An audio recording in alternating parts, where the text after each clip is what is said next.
Pak, jaluk duit tuh. Duitnya juga dhewe.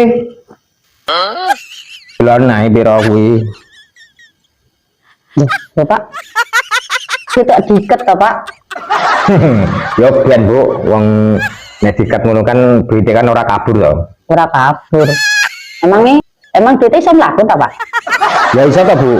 Wong duit ini nyedak sampean iki kok mesti iki ngajak mlaku yang toko. Eleh, aku lho ora tau belanja sing ora perlu to, Pak. Pasti yang diperlokne sing tak belanjakne iki, Pak.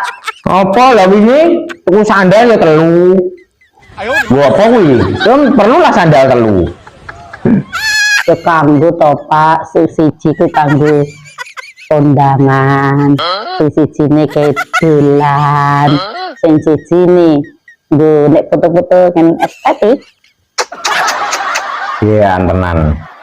Wah pantesan duit iku ya melok wae metu kok dompet. Sesuk nek ngerti tak ganti karet tak ganti rantai. Ben aman. Tapi gembok wae, Pak. Tapi aja lali kuncine kayak daki. Ngono ya tetep wae kabur duite.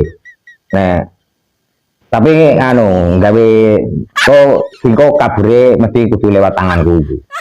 Walah. Kabure lo jelas, Pak. Melayune yang ngendi orang yang kebutuhan rumah tangga.